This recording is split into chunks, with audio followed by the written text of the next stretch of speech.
pessoal do Instagram, né, que está assistindo ao vivo agora. Então, bom dia a todos os internautas que estão acompanhando nós aí. Né? Alguns recadinhos, eu sempre costumo dizer alguns recados a respeito dos trabalhos da casa, a gente deixa para o final, né? Assim que terminar a palestra a gente passa o recado. Hoje agradecer muito a presença da nossa querida irmã, a Rosemary, que está aqui. Muito obrigado, Rosi, por ter aceitado o convite. Ela é de Marialva, pertencente à Casa Espírita lá, Paulo de Tarso, tá? Ela que vai ministrar esse momento. Como todos os nossos encontros, o tema que ela utilizou, vai falar sobre hoje, é a família na espiritualidade, né? Visão espírita. Na visão espírita. Então, um tema bem interessante, bem bacana, tá? Como todas as nossas reuniões, então, nós vamos fazer a nossa prece inicial e eu vou convidar a nossa querida irmã, amiga, Alessandra, ela que vai ministrar esse momento.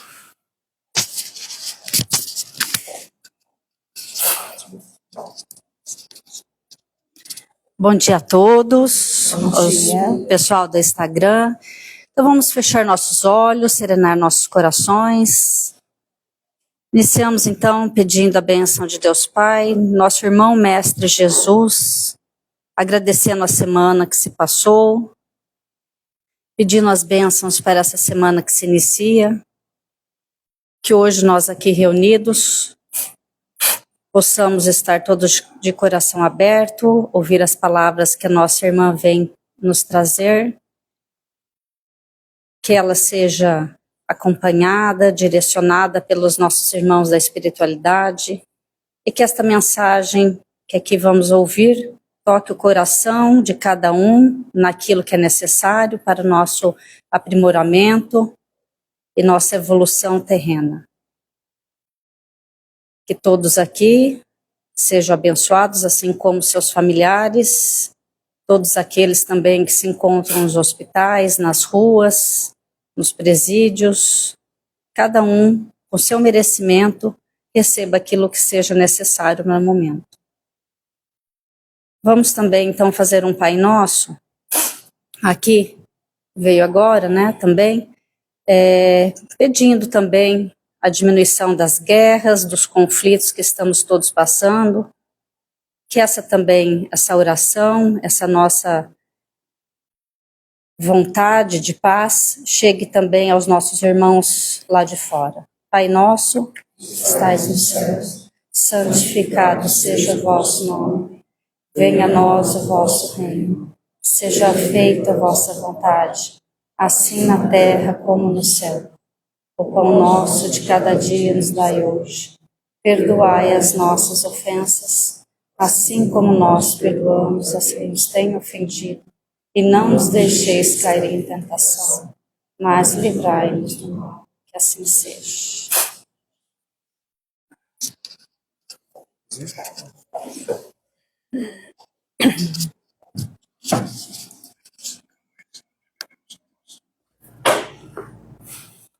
Bom dia a todos, bom dia a todas. É uma alegria, sempre é uma alegria estar aqui de volta, né? Eu gostaria de saber se tem alguém que está vindo pela primeira vez na casa.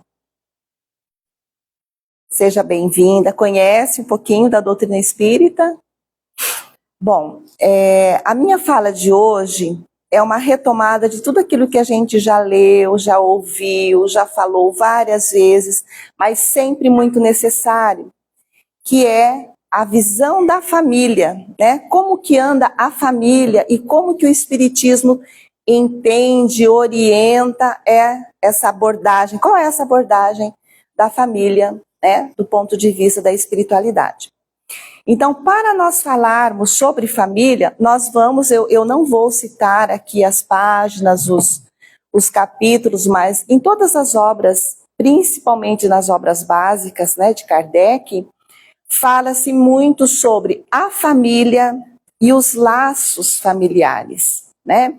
E fala-se muito dos laços de consanguinidade e dos laços espirituais. Então, nós vamos perceber que formamos uma família aqui na Terra e nesse núcleo, nessa família que nós formamos aqui na Terra, nós temos aqueles familiares que já vêm conosco de muitas e muitas vidas e que são os nossos afetos, nossos irmãos de muitas e muitas encarnações, mas também temos no nosso núcleo familiar aqueles que são os nossos desafetos. Por isso que muitas vezes fala-se da parentela espiritual e a parentela corporal. Então, a parentela espiritual são os laços duradouros, né? São aqueles laços que nós trazemos de muitas e muitas vidas, que enquanto lá no plano espiritual, enquanto estávamos fazendo o nosso planejamento, nós combinamos, nós nos organizamos, vamos reencarnar nesse núcleo, vamos avançar nesse núcleo, né? Fazemos o planejamento de nossos pais, de nossos irmãos, dos nossos filhos. Então, muitas vezes o filho diz assim, né, quando ele está revoltado, naquela fase normal, né, de adolescência, eu não pedi para nascer nessa família. Ah, pediu e muito, né? Foi solicitado sim. Então, nós pedimos para vir naquele núcleo familiar. E qual é o objetivo, né? Por que nós estamos, né, vivendo essas idas e vindas por meio das reencarnações? Exatamente para progredirmos, para fortalecermos os nossos laços de amor.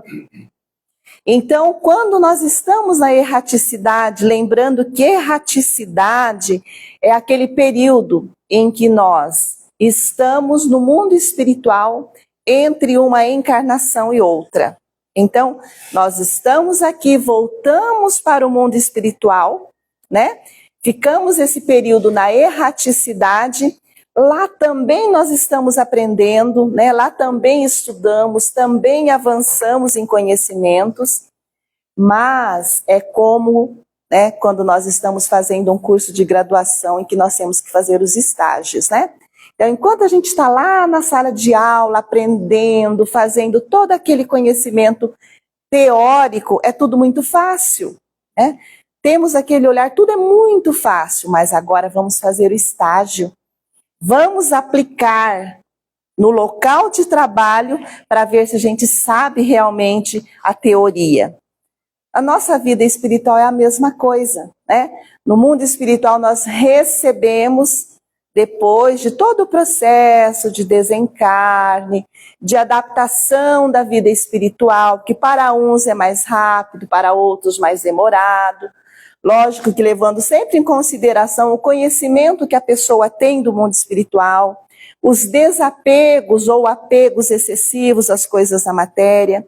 Então, quando o espírito volta para lá, passados esses momentos de readaptação, ele vai estudar, ele vai aprender e vai buscar, né, se preparar para uma nova encarnação. Então lá toda a teoria, todo o conhecimento ele vai ter e aqui ele vai aplicar. E lá muitos espíritos têm a permissão de fazer o planejamento reencarnatório. Nós vemos, por exemplo, no livro Missionário da Luz, capítulo 12, 13, quando ele fala do planejamento reencarnatório, é um capítulo muito falado, né? Que é a reencarnação de Sigismundo, e existe todo um planejamento, toda uma estruturação, não só dele, mas ali se relata de vários e vários espíritos que escolhem. Mas esses que têm a condição de escolher, é porque já adquiriu um certo grau, né, evolutivo, capaz de ter discernimento suficiente para escolher.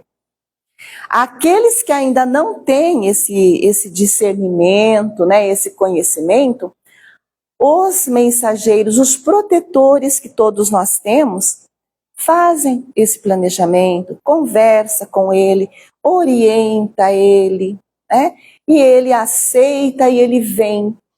E nesse renascer, nesse reencarnar, ele vai, né, estar inserido no núcleo que vão estar presentes os seus entes queridos, os seus familiares, aqueles amores, né, que ele já desenvolveu ao longo da sua caminhada, mas também aqueles a quem ele deve, ou a quem deve a ele.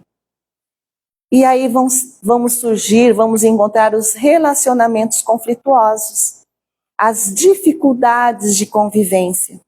Porque na nossa família consanguínea, nós vamos observar como que é. Todos nós temos aqueles que têm um bom relacionamento, traz harmonia, traz equilíbrio, tem sempre uma palavra amiga para nos dizer, né? É suporte naquele momento que a gente precisa. Mas também nós temos aqueles que trazem problemas, né? Que causam dissabores, que causam desarmonias, que divide a família.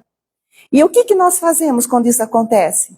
Normalmente nós nos afastamos, né? Deixamos a pessoa de lado, ignoramos. Será que se a gente faz isso, nós estamos fazendo corretamente? Deixar, ignorar, desprezar?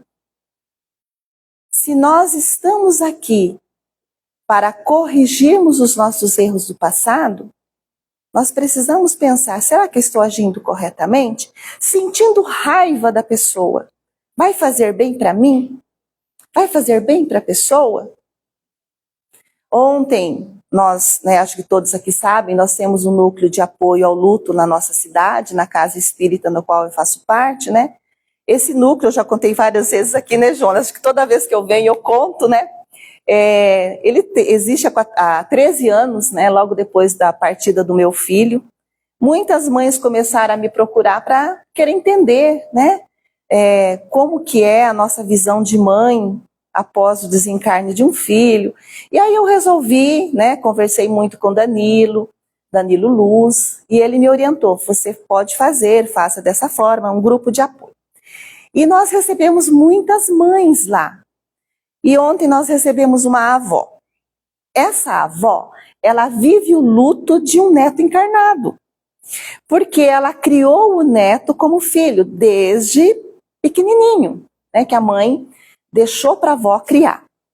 Esse neto foi rejeitado pelo pai, e a gente vê assim que ao longo do desenvolvimento do crescimento desse neto, ele foi alimentado a ignorar esse pai. Ou seja, a maneira como nós educamos, né, as pessoas, nossos filhos, né? E esse neto, depois de um certo tempo, foi morar fora do Brasil, voltou. E essa avó está magoada, sofrendo, porque o neto não entra em contato com ela sempre. Então ela fala assim, é muita ingratidão, mas pode deixar, se não vem por amor, vem pela dor, né? Bem aquela lição que a gente vê, né? E aí nós mostramos a ela que nosso amor, né? Amor de mãe, amor de vó, o amor que Jesus nos ensinou é o amor que liberta.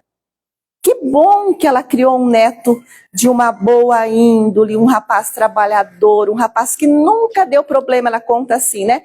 Ele nunca me deu problema de comportamento, teve uma adolescência certinha, uma juventude correta, é um menino bom, só que ele não liga para mim. Ele não entra em contato comigo. Sempre eu que tenho que ligar, e eu estou sofrendo muito, eu estou me sentindo assim abandonada. Aí nós falamos, nossa, né? Mas ele vem na casa da senhora?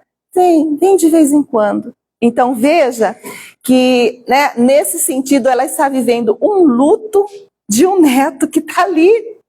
Aí nós mostramos para ela, então, graças a Deus que a senhora pode ver esse neto. Graças a Deus que esse neto é uma pessoa do bem, abençoa e deixa ir. Porque essa é a nossa função enquanto pais, ensinar, dar amor, mas não aquele amor que prende. Porque isso não é amor, né? É um ato egoísta. Então, quando nós planejamos a nossa encarnação, quando nós planejamos receber os nossos entes queridos, é para desenvolver esse amor. O amor que liberta. né? O amor que orienta, o amor que dá a diretriz. Mas cada um de nós somos únicos, cada espírito é único. E ele vai fazer a escolha dele com base nessa formação que ele teve em casa. Por isso nós falamos tanto da importância da educação desde a infância. Aliás, desde antes da infância, porque os nossos filhos estão nos observando antes mesmo de reencarnar, né? Eles já observam, já estão próximos de nós, até que se estabeleçam os laços, né, para o renascimento. Nós sabemos, como naquele texto, né, do livro Missionário da Luz, Segismundo se aproxima da família muito antes, né, da reencarnação. E ele passa por uma dificuldade muito grande de aceitação do pai, que não o reconhece, né? O pai sente medo daquele espírito, porque eles haviam sido desafetos numa vida anterior. Então, a presença daquele espírito para o pai causava angústia, sofrimento, e ele não conseguia estabelecer essa conexão necessária para que houvesse, né, essa união e esta fecundação desse ser. Então veja o quanto importante é nós termos esse olhar voltado para a espiritualidade, essa consciência de que somos espíritos, essa necessidade que a gente tem que ver também de que estamos aqui para progredir. Nós não estamos aqui para sofrer. O sofrimento, muitas vezes, é consequência das nossas ações. Nós sofremos porque ainda trazemos dentro de nós aquele sentimento de egoísmo, de posse, de vaidade, de orgulho, de ciúmes, né? Então, pensando no caso dessa avó, o neto era uma posse dela.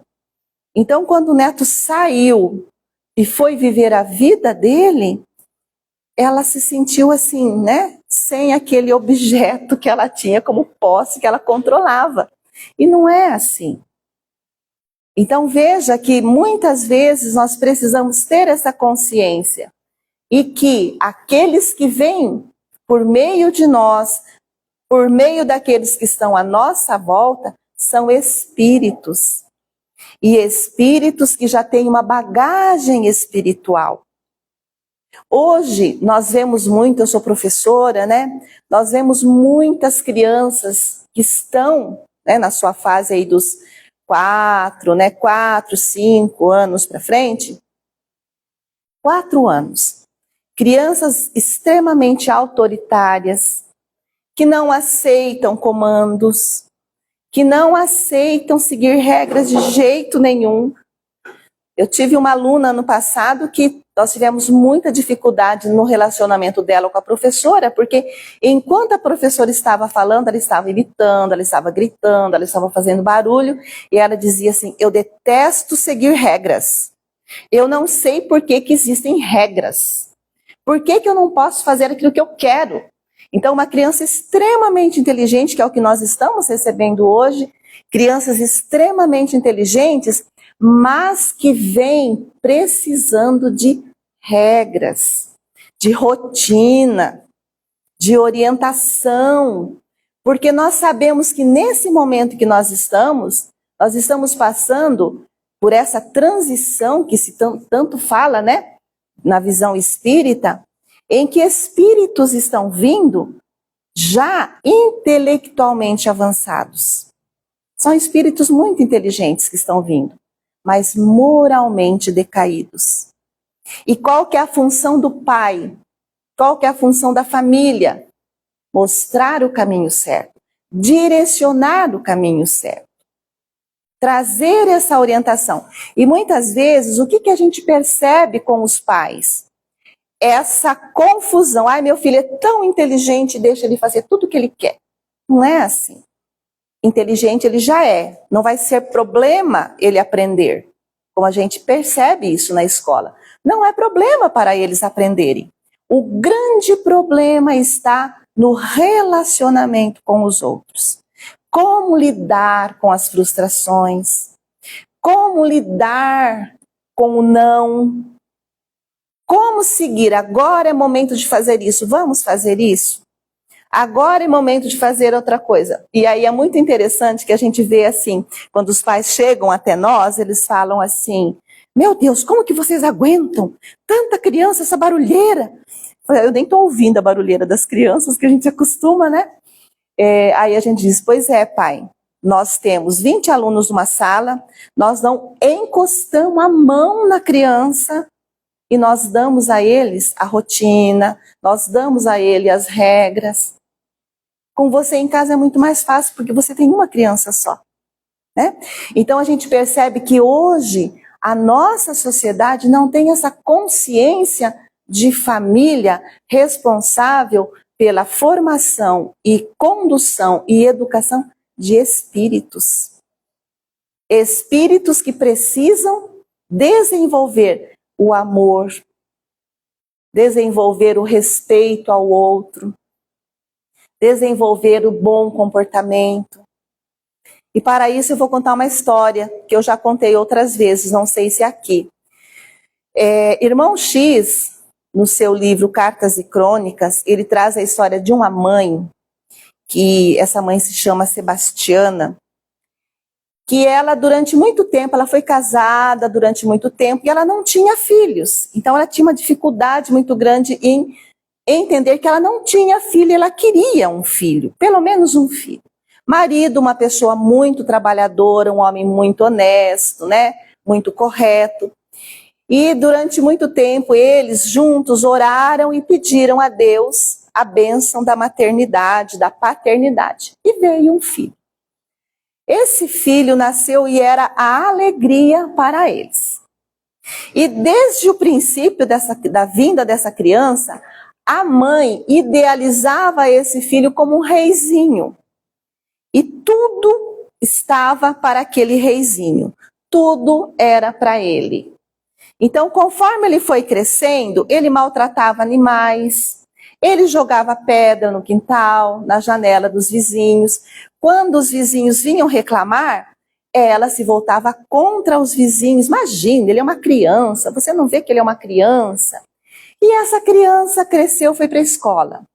Na escola, o comportamento dele era de desrespeito às regras da escola, desrespeito ao professor, agressão aos amiguinhos, e a mãe sempre culpando a professora, a escola, os amiguinhos. E essa criança não tinha defeitos, defeito era aquele que estava em volta da criança.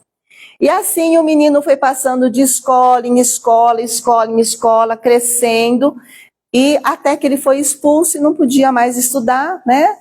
Porque não tinha escola que o aceitasse. E ela sempre revoltada com as escolas. O pai sempre falava, é preciso pensar, é preciso, né, educar, mostrar o caminho para esse menino, ele está desenvolvendo hábitos inadequados. E a mãe, né, jamais via esse filho como um ser que cometesse erros. Até que, ao atingir os 15 anos, o pai decidiu que ele deveria trabalhar. Então, colocou-o para trabalhar numa empresa de um amigo, né, de uma pessoa conhecida. No primeiro dia de trabalho, ele voltou para casa revoltado, porque o chefe deu ordens para ele. E que ele não aceitava aquelas ordens. E a mãe, revoltada, fez o pai tirá-lo do trabalho, no primeiro dia de trabalho. Fez o pai tirá-lo do emprego e dar uma mesada para ele. Porque ele, né, o pai trabalhava, tinha um bom salário, para que o filho precisava trabalhar? Gente, olha, né, essa visão de mãe. E é ela mesma quem conta depois de ter desencarnado. Tá? Ela mesma que vem trazendo toda essa história. Então, o pai, muito amoroso, né, atendeu a esposa e passou a dar uma mesada para esse rapaz. Como ele não tinha o que fazer, como ele vivia na ociosidade, ele começou a se envolver com bebidas e jogos. E passou a jogar a ponto de penhorar a própria casa em que eles moravam. E ao penhorar essa casa, o pai, como era uma pessoa muito correta, envergonhado, teve que vender a casa para pagar a dívida de jogo do filho, né? Para honrar com o compromisso. Ele fez isso, mas o desgosto que ele teve foi tão intenso que ele veio a desencarnar. E a mãe seguiu a vida com esse filho. Então ela passou, a partir daí, ela que nunca havia trabalhado fora de casa, ela teve que arrumar um emprego, alugar uma casa e sustentar esse filho que não fazia nada. Então tudo que ela ganhava era para pagar as despesas, aluguel da casa, e o dinheiro era para o filho. E ele sempre querendo mais, porque ele estava sempre se envolvendo com vícios, né, de bebida.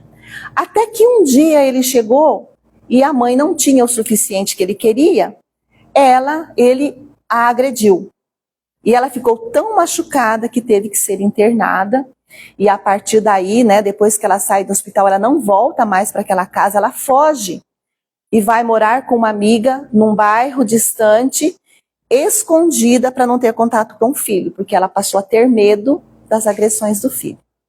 E ela seguiu, né, dividindo uma casa com uma amiga, seguiu trabalhando, já tinha mais de 60 anos de idade, ou seja, trabalhando, né, numa condição já mais difícil. E ela guardava com ela uma foto do filho. E todas as noites, quando ela se deitava, ela orava por aquele filho, olhava aquela foto e colocava na cabeceira da cama. Mas, como era um bairro muito perigoso, ela usava uma arma. E ela tinha essa arma debaixo do travesseiro. Porque, né, para se proteger dos riscos. E um dia, luzes apagadas, ela deitada, ela percebeu que alguém entra pela janela do quarto dela. E estava tudo apagado, ela segurou a arma, já apontou em direção, só que um relâmpago iluminou e ele viu que ela estava armada. E ao ver que ela estava armada, ele, né, foi sobre ela e a estrangulou. E naquele momento, né, ela reconheceu o filho, no momento que ele estava, né? E a gente sabe que o espírito vive, está presente naquele momento, vivenciando aquela situação. Ela viu o filho e ele acendeu a luz. Quando ele acende a luz, ele olha a foto, ele se reconhece e aí ele entra em desespero, né? Entra em desespero porque ele havia, né, assassinado a própria mãe. E ele chora, ele grita e tal, mas era um espírito que estava totalmente perdido já nessa encarnação, né? Apesar de tudo isso, ele seguiu a vida dele, né? E ela, naquele momento, vendo tudo aquilo, ela disse que ela sentia vontade de pegá-lo no colo, né? Dizer que ela o havia perdoado, dizer que ela queria recomeçar com ele, mas não tinha mais jeito, né? Já tinha acontecido o que tinha, né, sido aquele momento. Na espiritualidade, após ela passar pelo processo, né, de recuperação, pelo socorro que ela teve, as orientações que ela teve, ela passou a trabalhar no mundo espiritual, sempre procurando esse filho. Mas até o momento em que ela havia dado a comunicação, a história, por meio, né, de Chico Xavier, ela ainda não havia encontrado o filho. Então, o que ela faz, né, quando ela manda essa mensagem? Ela diz: mães, eduquem os seus filhos desde o berço. Não façam o que eu fiz. Porque é muito triste ver o seu filho seguindo um caminho inadequado por falta de orientação desde a infância. Então, a nossa orientação, né, a orientação espírita e a orientação de todas as áreas que lidam com criança é: eduque enquanto é pequeno. O espírito vem pronto para receber as orientações. Né? Desde o nascimento, ele é acessível a essas orientações. E tudo aquilo que nós passamos para a criança na primeira infância, ele vai aprender, ele vai desenvolver. Mas uma outra coisa é fundamental, gente, educar pelo exemplo, porque nós podemos falar muitas coisas para as nossas crianças, mas eles observam as nossas ações. Então, a educação pelo exemplo é fundamental. Nós sabemos que existe um período em que a criança passa por esse processo de confusão, né? Quando ele está na fase adolescente, quando ele está entrando para a fase da adolescência. Então, nessa fase, dentro da visão espírita, o que acontece? Ele traz as memórias de vidas passadas, de tudo aquilo que ele era na vida passada, e ele junta com as memórias do presente, com as orientações do presente. Então, é o momento da decisão, é o momento da escolha dele. Se ele tem aquele suporte familiar que vai conduzindo ele e ajudando nas decisões, ele vai acertar e vai seguir o caminho certo. Mas se ele, nesse momento, ele encontra dificuldade nessas orientações, é o momento que, às vezes, ele se perde, né? Então, nós, como pais, somos semeadores sempre. Nós temos que semear constantemente para que esse espírito vai se organizando, vai entendendo aquilo ali que ele precisa entender, vai percebendo os exemplos, vai sentindo nas palavras, nos estudos, o que é necessário para o progresso espiritual. Depois que se torna adulto, é muito interessante você perceber que eles sempre, né, já responsáveis, já seguindo os seus caminhos, eles vão e dizem assim, bem que a mãe falou, meus filhos falam muito isso, bem que o pai falou. Olha, eu lembro quando você falava isso, e está acontecendo agora. Meu filho está com 29 anos, né, o segundo. Então ele fala, mãe, lembro daquilo que você falava. Então a gente não pode nunca desistir dos nossos filhos. Nunca desistir dos nossos entes queridos. Nós estamos juntos para avançar, para progredir, para um ajudar o outro. Nós sabemos que é muito fácil, eu costumo dizer sempre assim, quando nós estamos aqui, nesse ambiente, é maravilhoso. Estamos aqui por afinidades de gostos, de interesses. Então aqui todo mundo está feliz, todo mundo está bem, todo mundo se respeita. Não existe conflito nesse momento, porque nós viemos aqui porque nós quisemos vir. Estamos aqui porque nós queremos estar. Agora, dentro do nosso lar, temos aqueles que estão porque querem e aqueles que estão forçados. Vamos deixar de lado? Eu costumo dizer sempre assim, é muito fácil fazer a caridade lá fora. É muito fácil ajudar aquele que está longe de mim. É muito fácil colocar ou, né, dar uma palavra de amizade, de conforto às pessoas que estão distantes, mas o nosso compromisso é com a nossa família. Quando Jesus disse amar o próximo como a si mesmo, quem é o próximo? Aquele que está ali, ó, pertinho de nós. Porque amar o colega que está lá fora, o amigo, né, que está distante, que não está dividindo o mesmo teto que nós, é muito fácil. Não deu certo, a gente sai, vai seguir o caminho e pronto. Mas amar aquele que está ali todos os dias, com as suas dificuldades, com todos os seus conflitos espirituais, com todos os seus conflitos emocionais, é muito mais difícil. Mas é aí que está a nossa tarefa. É aí que está o nosso compromisso. Então, se eu tenho um irmão problemático, eu tenho que dar uma atenção maior a ele. Ele veio até mim para que a gente possa se perdoar. Não importa o que ele fez. E uma outra coisa muito importante também que nós temos que perceber. Como nós vivemos em conflito conosco mesmos. Como nós carregamos culpas de coisas que fizemos no passado.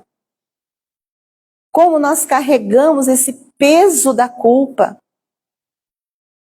Reconhecer o erro é importantíssimo. O que eu fiz de errado precisa ser corrigido. É fundamental.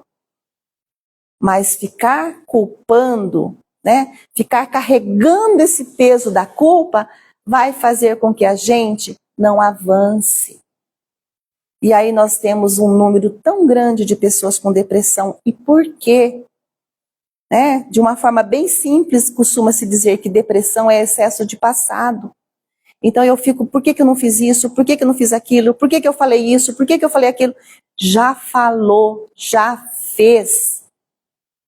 E nós aprendemos em cima dos nossos erros.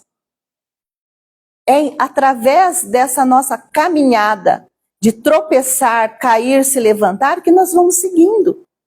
Agora, se nós tropeçamos, caímos e ficamos chorando porque nós caímos, nós não vamos para lugar nenhum. Então, é importante a gente pensar, eu falei alguma coisa errada para minha mãe. Se eu ainda tenho a oportunidade, no momento mais calmo, no momento mais tranquilo, falar, mãe, me perdoa pelo que eu fiz. Eu não devia ter falado, né? Ter esse diálogo, pedir desculpas, seguir em frente. Se ela te desculpar, perfeito. Desfez-se o nó, né? E vamos seguir em frente. Se ela não te desculpar, já não é mais problema seu. Você fez a sua parte. Você pediu perdão. Às vezes a pessoa carrega tantas mágoas que não é capaz de perdoar. E a ausência do perdão faz mal para quem? Para aquele que não perdoa. Então eu chego, por favor, me perdoe, mas tem que ser de coração, né? Não é da boca para fora. E o perdão não é uma coisa que a gente também... tudo bem, está perdoado. Também tem que ser de dentro. Eu falo que o perdão é uma ferida que se cura de dentro para fora. E aquela cura é demorada. Então, às vezes, leva um tempo. Olha, nesse momento eu não consigo te perdoar, mas eu vou lutar para que isso aconteça. Né? Eu vou fazer o possível para te perdoar. Então, no nosso contato, no nosso relacionamento entre os nossos familiares, é preciso que aconteça isso. E se nós conseguirmos, né, dentro desse nosso núcleo de pai, mãe, filhos, netos, irmãos, cunhados, cunhadas, sogro, sogra, né? Nesse núcleo, se a gente conseguir viver em harmonia, olha a conquista que a gente teve. Olha o passo que nós demos. Olha o quanto nós conseguimos avançar. Nós cumprimos com a nossa tarefa. No livro Os Mensageiros, fala-se dos espíritos completistas. Vou tomar minha água aqui, gente, só um pouquinho que está secando.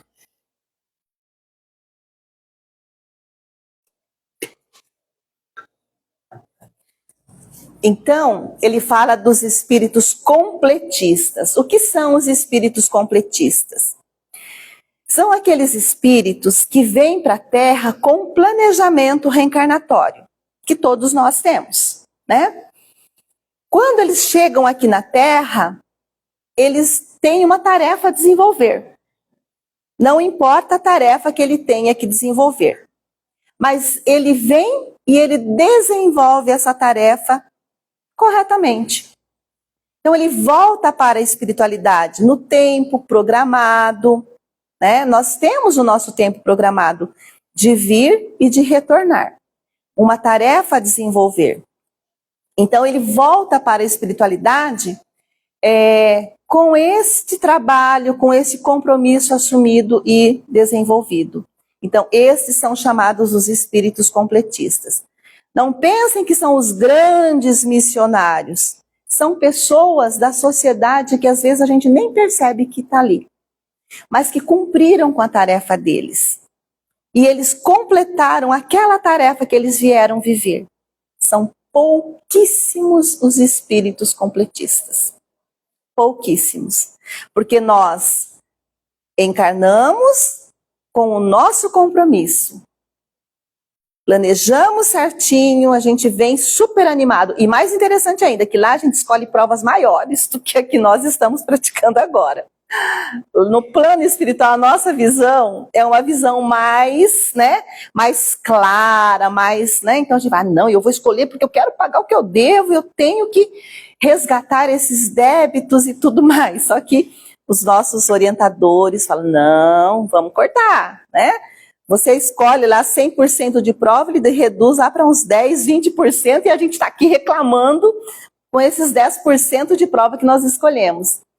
E no caminho, a gente acaba cometendo os deslizes que nós não completamos a tarefa. E como nós não completamos a tarefa? Deixamos de estabelecer as conexões que havíamos planejado, deixamos de fazer aquilo que precisávamos fazer no campo da profissão, no campo da religiosidade, no campo familiar, no campo das relações interpessoais. Voltamos incompletos. Ainda tem aqueles que voltam antes do planejado, né? Vítimas de um suicídio indireto, quando se deixa levar pelo ódio em excesso. Aquele que carrega ódio está criando toxinas no organismo, causando males para a saúde física, né? Aquele que se enche de culpa causa males, né, psíquicos, sofre, deixa de fazer muitas coisas, trava na caminhada, porque se culpa e se condena daquilo que fez. Aquele que vive uma ansiedade exagerada, sempre com pressa, sempre querendo fazer além, sempre pensando no amanhã, e esquece de viver o momento, gasta combustível a mais espiritual, né? Porque nós temos como se nós fôssemos um veículo, nós recebemos um combustível necessário para a nossa vida, que é o fluido vital.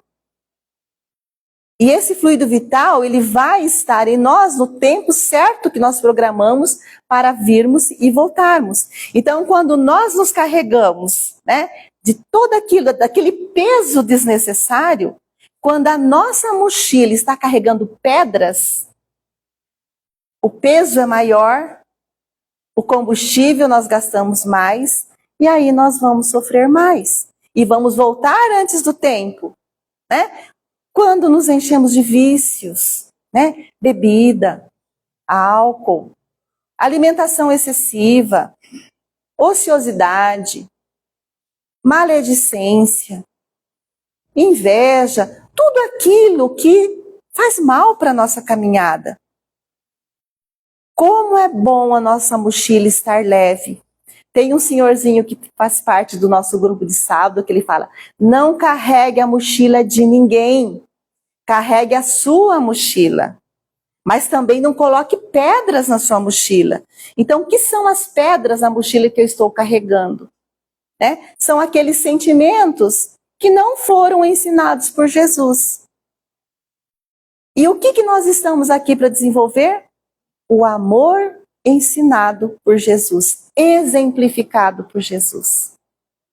Não é o amor possessivo de mãe, como a nossa irmã Sebastiana trabalhou, né? Aquele amor que prende, que coloca o filho numa redoma, que não deixa o filho passar pelas frustrações da vida, e que está ali do lado para, vamos lá, filho, eu te ajudo, vamos juntos, você não está sozinho, a mãe está aqui com você, né?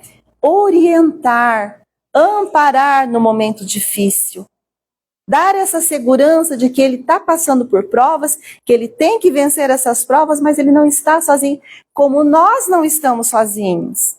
Nós temos o nosso protetor espiritual. E como é bom a gente poder conversar com o nosso protetor espiritual.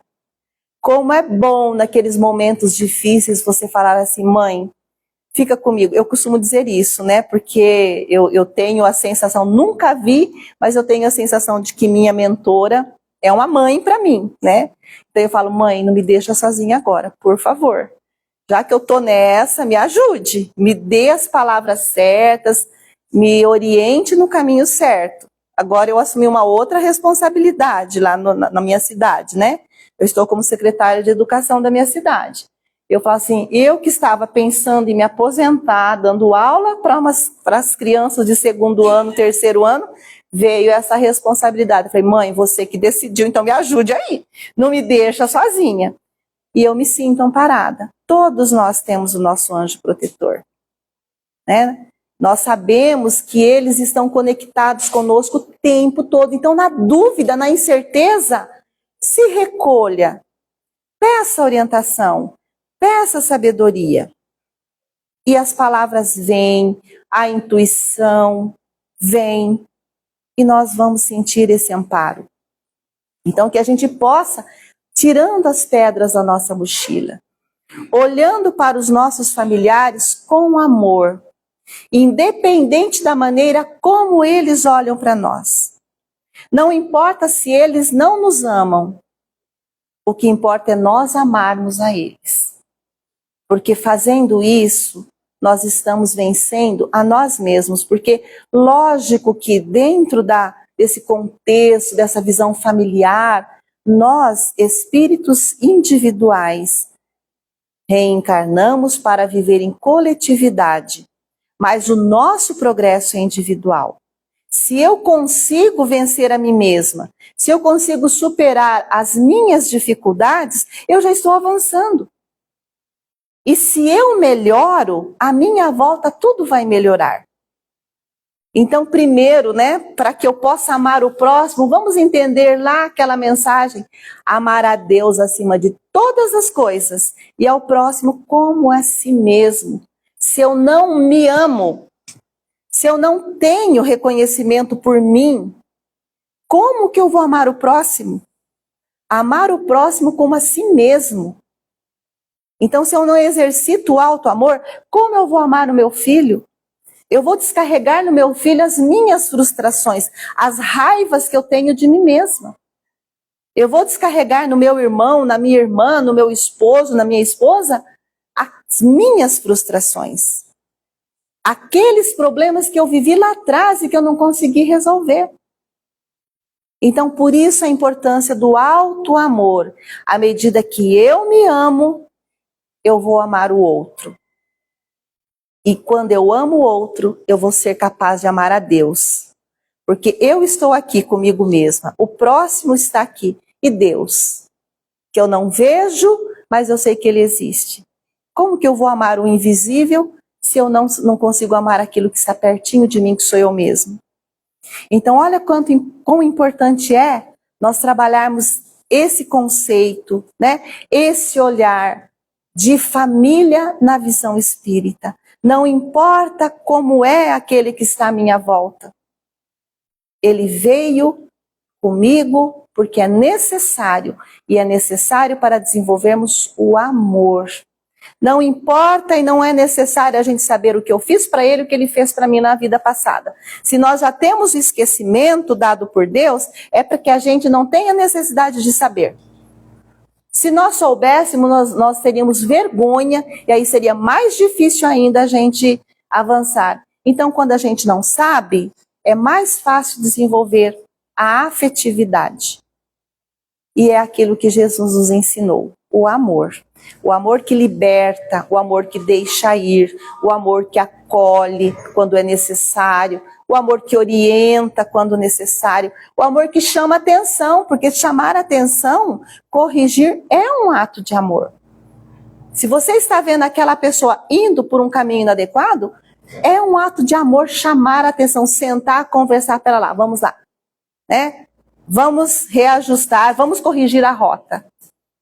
E é assim que nós progredimos. Então, que a gente possa entender, como disse a mãe, né, Sebastiana, que o que confortava ela era saber que ela teria uma nova oportunidade, que ela ia receber aquele filho novamente, e ela ia ajudá-lo agora a seguir o caminho do bem. Então, pela reencarnação, nós recebemos essa oportunidade. E no Evangelho segundo o Espiritismo, no capítulo que fala sobre os laços de família, os laços de consanguinidade, que fala sobre a ingratidão dos filhos e tudo mais, Santo Agostinho diz: a cada pai e a cada mãe, Deus perguntará: que fizestes do filho que concedi à vossa guarda. O que você fez do filho que eu confiei à vossa guarda? Nós vamos ter que prestar contas a Deus. Então, se ele superou, se ele venceu, se nós orientamos da maneira correta, nós estaremos felizes por vê-lo entre os espíritos felizes. Se nós não conseguimos, mas não foi nossa responsabilidade, porque nós fizemos tudo aquilo que nós pudemos, e mesmo assim ele falhou, nós vamos ter novas oportunidades para ajudá-lo. E vamos estar juntos, porque é da lei ajudarmos. E se aquele afeto se desencaminhou em vidas anteriores por nossa responsabilidade, é nosso compromisso ajudá-lo a se reerguer. Não importam quantas encarnações sejam necessárias. A nossa tarefa é ajudar. Então, se a gente está tendo a oportunidade agora, é esse o nosso momento, é essa a nossa hora. Vamos fazer o melhor, para que a gente possa voltar completistas, se a gente conseguir, né? Mas se a gente não conseguir voltar completistas, que a gente tenha feito o nosso melhor e teremos novas chances. Era essa a mensagem. Obrigada pela atenção de vocês. Oi? Posso fazer? Então eu agradeço, né, pela atenção de vocês, por essas reflexões. Costumo dizer que é sempre mais para mim, né? Se eu estou estudando é porque eu preciso aprender sobre isso. Então vamos agradecer a Deus por este domingo tão lindo, tão abençoado, por estarmos neste momento aqui, nesta casa que nos acolhe, pelas orientações e pelo socorro espiritual e que sentimos que se processa nesse instante, pelo amparo dos irmãos amigos.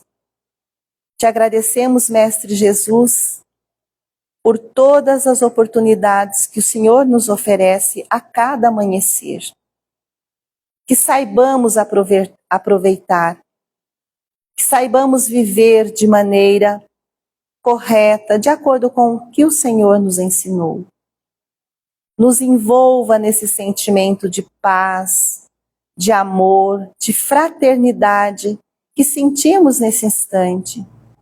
E que esses mesmos sentimentos nos acompanhem até os nossos lares, junto aos nossos familiares, e por onde quer que formos, que a sua presença esteja sempre conosco, nos envolvendo e nos fortalecendo. Obrigada, meu Deus, obrigada, Jesus, obrigada, Espíritos amigos, e que a tua paz esteja conosco sempre. Que assim seja. Vocês.